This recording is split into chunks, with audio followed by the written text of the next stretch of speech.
The 13th century was the age of the Mongols.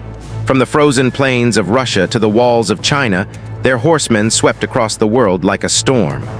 Kingdoms crumbled, cities turned to ash, and millions trembled before the thunder of hooves and the whistle of Mongol arrows.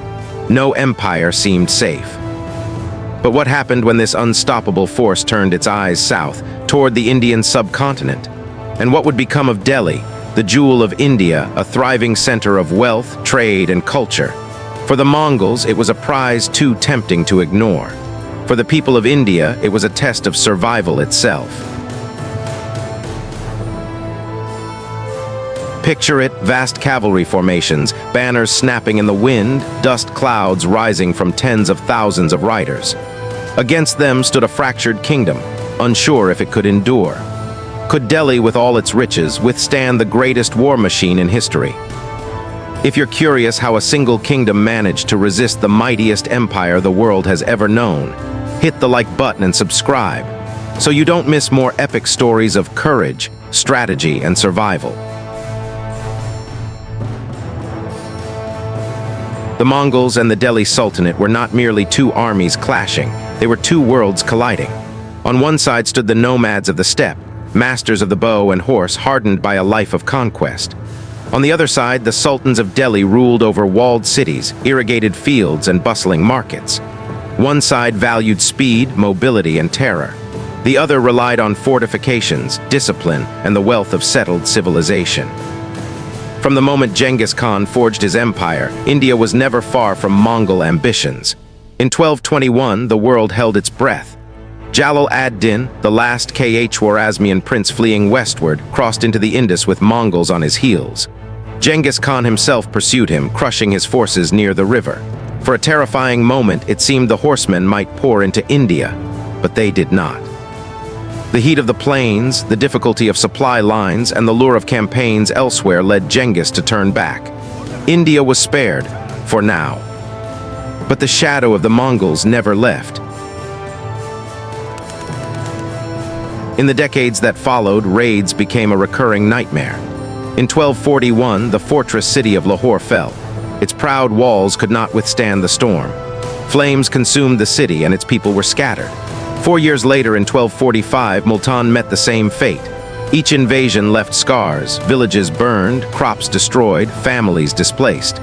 The Mongols came like fire, leaving only ash behind. Delhi, the heart of the Sultanate, felt the pressure. The rulers knew they could not match the Mongols in open-field battles. The speed of Mongol cavalry, the precision of their archers, and their ruthless strategies of feigned retreat and encirclement had already shattered great armies from China to Persia. If India tried to fight them head-on, it would share the same fate. It was in this crucible of fear and necessity that one leader emerged, Sultan Balban. Rising to power in the mid-13th century, Balban understood that survival required more than bravery. It demanded preparation and reform. Balban reorganized the army, ensuring it was disciplined and centrally controlled. He built new forts along the vulnerable northwestern frontier, positioning garrisons where raids most often struck. He strengthened the borders with watchtowers and outposts, creating an early warning system against sudden Mongol incursions. His policies were strict, even ruthless, but they bought Delhi time. Balban also recognized the psychological war at play. The Mongols thrived on fear, using massacres and destruction to crush resistance before battles even began. To counter this, Balban imposed harsh discipline within his court and military. No longer would Delhi be caught unprepared or paralyzed by panic. Under his reign, the city endured, even as raids continued.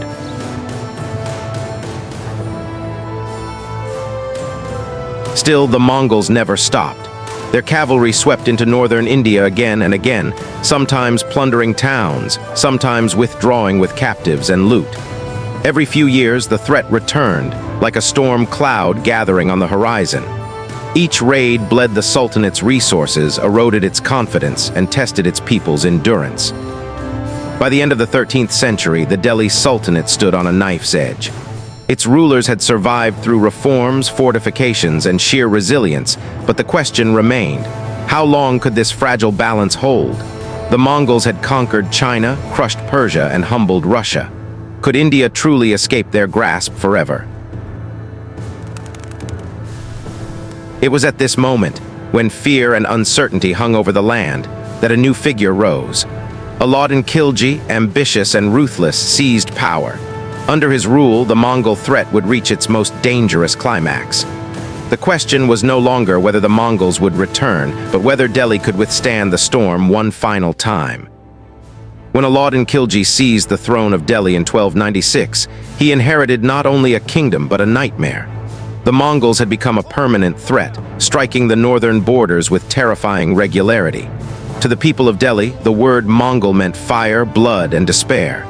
Yet to Alauddin it meant something else, a challenge to his power, a chance to prove his greatness.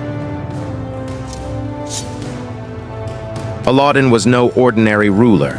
Ruthless in ambition and relentless in discipline, he imposed strict control over his nobles, restructured taxation, and centralized authority. His reforms were designed not only to strengthen his throne, but also to prepare for the inevitable clash with the Mongols. He knew they would come, and when they did, Delhi had to be ready. That moment arrived in 1299. It was the largest invasion India had ever faced. Tens of thousands of Mongol cavalry thundered across the Punjab, banners snapping in the wind, their horses kicking up clouds of dust. Estimates vary, but chroniclers speak of an army vast enough to darken the horizon. Unlike earlier raids, this was no hit and run. Their goal was conquest. They came to take Delhi itself. Panic gripped the capital. Merchants hid their goods. Families fled south. Rumors of entire cities burned to the ground spread like wildfire. For many, it seemed the Sultanate's days were numbered. But Alauddin refused to yield. He summoned his armies, fortified Delhi's defenses, and prepared for battle. His generals, though divided, rallied to his command. Among them was Zafar Khan, a man whose courage would soon enter legend. The Mongols approached, confident as ever. They deployed in sweeping formations of cavalry, their arrows raining down like hail. They relied on their trademark tactic, the feigned retreat.